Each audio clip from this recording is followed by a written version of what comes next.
Hello guys, samahan niyo akong mag-harvest ng dahon. Dahon ng saging. Ayun. So siguro itong dahon na ito yan, flawless. Flawless si dahon na yan. Ito naman meron na siyang saha or pups, no? Your baby niya. Ayun, ito yung tinanim ko dito sa sulok na ito kasi I really want to make sure na mayroong mabubuhay. So, ito naman saging na ito, ano na siya, dalawa yung kanyang saha, yung isa naman, isa lang. Uy, tika muna, mayroong malunggay na tumubo dito sa ano ng saging, ayan. So, i-transfer ko ito sa pot. Oh, wow, malaki na siya, guys. So, malaki na yung kanyang roots. No? Para kasi siyang radish, no? Yan yung roots ni malunggay. Yan. Tumubo siya dito sa ano ng saging. Dito sa... Oh, mayroon pang isa. Kakaluka naman itong malunggay ko kung saan-saan na tumubo. Ayun. Yung isa, ayun, tumubo dito sa... ano ng saging. Wow. Wow, ha? May dalawa akong baby tree moringa. Ayan. So, ititanim ko ito. Maghanap ako ng pot. Yan yung isa sa distraction, no? Pag nasa garden. Kasi marami ka talagang na along the way kung anong gawin mo sa garden. Tulad nito, mag-harvest lang ako ng dahon. Nakita ko ito. Sayang, no? Sayang sila kung hindi ko ito i-transplant. So, lagay ko muna dyan. Sana hindi ko malimutan. Yan. So, kukuha ako ng dalawang flawless na dyan, dahon. So, ayun guys, no? After ma-harvestan, inano ko na rin, no? Nilinis ko na rin. And of course, nilagay ko lang sa base yung mga tinanggal ko na old dahon. Nagtanggal lang ako ng tig-isa sa bawat puno na yan. At ito yun. Flawless, no? Ayun.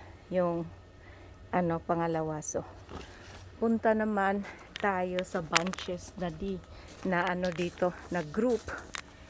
Kasi iba, dalawang klase ang banana dito, no? Ayan, pwede kong kunin yan. Yan, yan ang mangyayari pag hindi na kukuha kaagad. Na-shredded kasi yan pag mahangin, no? Palagi kami mahangin dito bago darating ang ulan, hahangin. Yan, yung banana na yan, pinagdasal ko talaga yan na sana siya, lumalaki. Para siyang saba, no? I don't really know kung dyan makakain ba yan bago maglamig. Ito naman maliit pa. So, pinagdarasal ko talaga yung mga pag-garden ko dito, puno ng panalangin na sana makaabot ng isa dito, itong pinaka maganda sanang bunga. Ayun, so today kukunin ko rin ito kasi mukhang patapos na yung kanyang magandang mga sipi. Ano bang tawag sa Tagalog ng bawat nito? Yan, sipi yan, no? Sipi. Kada sipi. Bisayang Bisaya kasi ako. Kaya pagtiyagaan nyo na. Ayan, so tanggalin ko ito habang naghanap ako ng magandang dahon, no? Yan. Itong klaseng banana na ito, maganda ang dahon niya, no? Kasi mahaba pero hindi malapad. Pero pwede na rin pagtiyagaan talaga. Yan. So, itong saging na ito din, kasi dalawang variety ito yan, malapad ang dahon niya. Yan, malapad ang dahon nito. Kaya nga kitang-kita naman sa puno, no? Malaki ang puno, hindi siya matangkad. Tapos nagbubunga na. Yan ang gusto ko dyan. Yan. So, habang naghanap ng magandang dahon, nililinis ko naman yung mga nasa ibaba para maano din, no? May maganda din na air circulation yung bawat puno. Kasi ano din ito living things, no? Kailangan din nila ng na hangin. So ayun, nalinis ko na ito actually. Pero marami pang mga yung mga kanyang mga dahon na medyo yung old na dahon kailangan ng tanggalin, no? So yung ganyan, yung maaabot ko lang, ginagamitan ko lang nitong kutsilyo. So yung mahaba, nagamit na ako ng clipper, yung may may pool, no? Pang sungkit, sinusungkit ko na sila yung pool ko na ito. Yan. So mag-focus lang muna ako ngayon sa banana kasi ang isusunod kong lilinisin itong aking mother tree, malunggay. So I think this is like around siguro ito nasa mga 20 feet ang taas nito or more. Kaya tinatanggal ko ang mga bagong sanga kung saan nandoon din ang magandang dahon. Pero itong si banana ko, hindi ko tatanggalin yung mga medyo green pa, lalo na yung may bunga, no? Kasi yun yung source ng nagkukuha ng energy pang dyan, sa pang feed sa bunga. So ang tatanggalin ko yan yung brown lang na ng nagyayelo, yung ganito, no? Yan lang ang tatanggalin ko. Tapos yung mga balani or yung part ng banana na nag brown na, yun lang tatanggalin ko din, yung mga ganyan. Yan. So kaya pag ako nandito sa garden, marami talagang distraction, no? Hindi ko matuloy-tuloy kung anong gawin ko. Pero ngayon, ko talaga ang pag-harvest ng dahon para makagawa ako ng budbud and ma-preserve ko yung extra na dahon, no? Ilagay ko lang sa freezer. Narigay, unas sa saging. Muduga pa'y unas kuno. So it's really very dry, no? So puno kaagad yung bin ko, but actually medyo na may mga space na sa ilalim ng aking puno ng saging. Ayan, so merong isa pang magandang dahon, ayun, at saka yan. So kukunin ko ang dahon na yan with the use of this sungkit. Susungkitin ko siya. Ayan. So pag nasa medyo matangkad yung saging, no? We will always find ways na makukuha siya. Pero ang bunga na yan, sana naman makatikim din ako niyan bago maglamig. Dasal-dasal lang, dasal-dasal. Yan.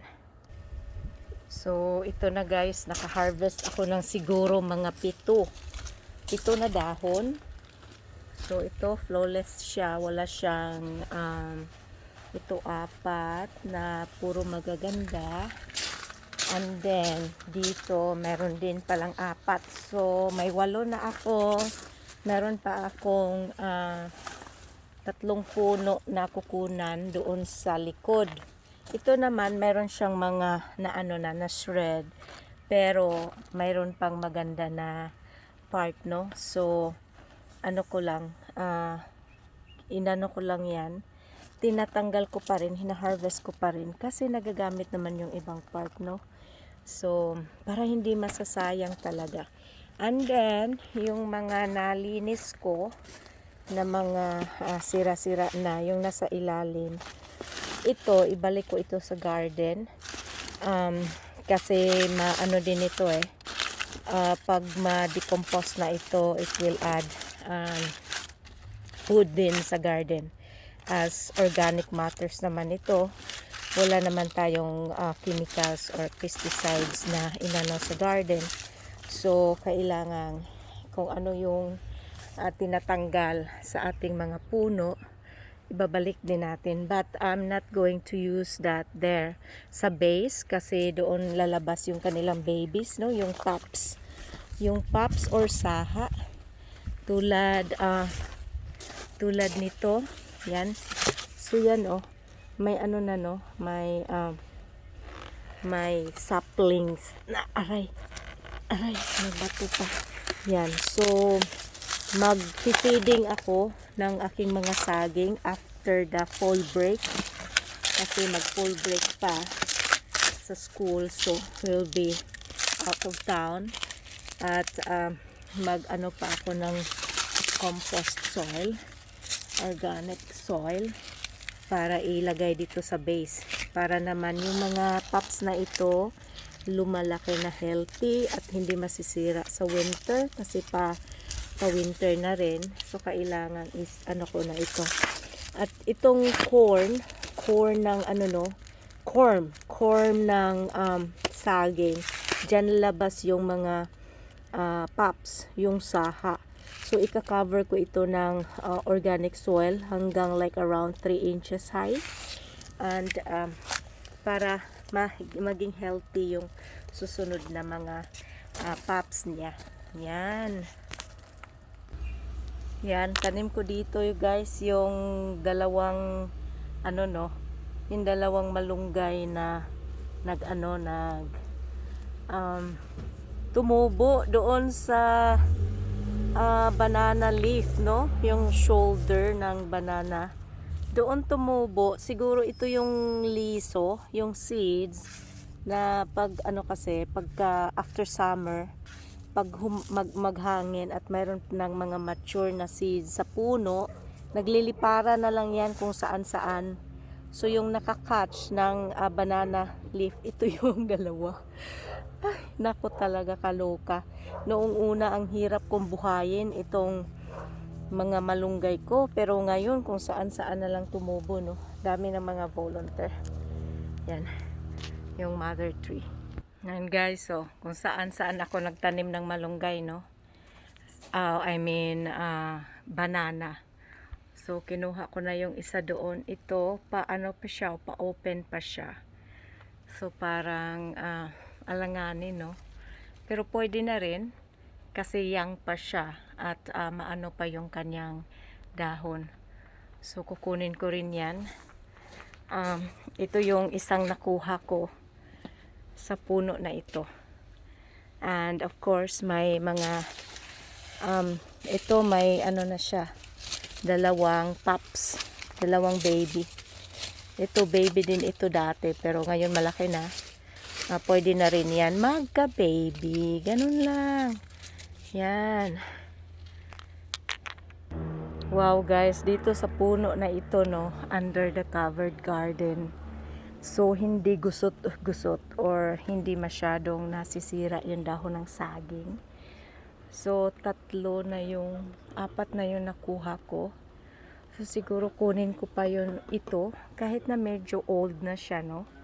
Pwede naman ito magagamit kasi ko ito ko ito ng hot water. So, para na rin siyang inano ng init ng apoy, no. So, sayang maganda yung kanyang dahon, no. Hindi gisi-gisi. Hindi sira-sira. Yan. So, i-harvest ko lahat ito. I'm gonna be very busy preparing this and freezing the rest. Yan. Ito yung aking covered garden, guys. Ang dami ko pang lilinisin. Oh my God. Garden pa more. Yan na ang inabot, no. Mauna ni giabot sa Pagulo Garden. But it's really very satisfying, no? Masarap ang pawis mo dito kasi you will be very productive. And ayun, yung aking banana, ano lang siya medyo semi-dwarf. Mayroon na yang saplings din, or pups, or baby. May dalawa na yan. Ito sa ilalim, yan. May dalawa na yan. Mag-feed ako nito bago after ng fall break namin. Yan. So guys, ito yung base dito sa garden ko na ito. Ito yung dig-in garden ko, no, under the shed covered garden. Meron akong wild garlic. Ito yun. Masarap din ito for pang breakfast sa mga sauteing recipes. So mostly dito sa garden na ito edible talaga, of course. And itong banana ko, nawindang siya, no? Kasi hinarvest ko na lahat ng dahon niya. Ilang dahon? 1, 2, 3, 4, 5, 6, 7, 8, 9, 10. 10 dahon ang na-harvest ko. Ang katabi naman nito ay yung variegated. Ko dito, calamansi. Ayun. Yan. Nagmarkot ako nito, hindi hindi successful. Kaya hinayaan ko na lang siyang maging masaya, no? Hindi ko na siya dinisturb. So, i-feed ko din ito. Ang dami ko pang gawing feeding ng aking mga trees. Yan. At saka yung aking sweet potato, parang inokupar na lahat yung aking mga space. So, ito guys, yung galing lang sa isang puno, no? So, nakikita nyo, 1, 2, 3, 4, 5, 6, 7, 8, 9. So, 9 na healthy banana leaves. Yan yung difference pag protected yung puno, no? Hindi nasisira yung kanyang mga dahon. So, ito, lilinisin ko ito. I-freeze ko yung iba. Gagamitin ko din yung iba ngayon. Sa sobrang baby ko sa aking mga banana, kung saan ko talaga sila tinatanim kasi gusto kong mayroong magtagal. Kasi nung una kong space kung saan ko itinanim, nako, kailangan ko pang magpayong, no, payungan para hindi naman nasunog pagka summer. So ito, kukunin ko din ito guys. Pati ang ito din kasi maganda siya. And tingnan nyo yung bunga last summer. So, ganyan ang nangyayari, no? Nag-scorch siya talaga, yung parang na sisira. Yan, oh. Yan. So, ito 4 na puno ito. Pero yung isa dito, nako, parang naging dwarf. Yan, hindi nakikita ng araw. Pero, ito naman, kukunin kong dahon na yan kasi yung isa na puno dito may bunga. Yan. So, dito yan sa north side, no? Sa master bedroom window namin. Yung view ko sa umaga, ito naman. So, parang Pilipinas talaga, no? May saging, may kalamansi, may June plum, yan, yung isa naman dyan ay Australian key lime, kalamansi, macadamia tree, mango, peach tree, itri-trim ko yan, at saka yung avocado. So, yun naman lemon. Marami yan sa likod, mayroong dyan, tangelo, mayroon pa rin moringa, malunggay, and yan by patches yan yung garden ko, no? Yan, paikot dyan. And then, paikot sa harap. Yan. Tapos, yan, Saba banana daw ito. Traded ito ng aking sweet potato with a fellow gardener. And, nagbunga yung isa, pero, grabe, sobrang init ng summer. Hindi ko alam na tumatangkad pala siya ng, ganon. So, nagsuntukan na sila ng malunggay ko. Kaya pagkahangin din, ganyan ang itsura ng dahon. Shredded siya. So, itong variety na ito na sinabi ng nag-trade sa akin na Saba daw, kamukha siya nung isa kong variety doon sa labas na galing sa tiyak ko. So, ino-observe ko yung bunga doon kung Saba ba talaga kasi may bunga na yon. Hopefully, pagka December, maano ko pa yun, maani ko pa yun siya, no? At dito, I need to, nasa ano ako ngayon nasa process ako ng pag-prune ng aking mga malunggay. And isa kong i-prune itong malunggay na ito kasi yun na nga, nakipag-anuhan na siya ng saging na ito. But I need to find a space na yung saging lang talaga. Ang ano ba, yung parang siya lang nandyan. Hindi ko in-expect na ang tangkad pala ng saging na ito. Grabe ang tangkad niya. So I need to trim some of those branches na nag-disrupt sa kanyang growth. So yun yung kwento ng aking saging. Saging. Kwentong saging. Kwentong banana. The story of my banana. Dito lahat. Kung ito naman mga cuttings ito nun, kinokontrol ko yung growth nila para yung kanilang roots hindi naman masyadong lumalaki at papunta sa bahay. So yan. Yan, healthy siya, no? Ano lang yan, sa sanga lang yan sanga. Yan, sanga yan sila dito. The Sanga Lane. Yan, may mga may mga tawag nito, new growth. Salingsing. Oh, yan, salingsing. Mga salingsing. Yan. Ayun, so much. Nakamas talaga ako parang ninja, no? Pag sa garden. Yan. Thank you so much for watching, guys. Yeah, follow me in YouTube, no? Yan. Thank you. Bye-bye.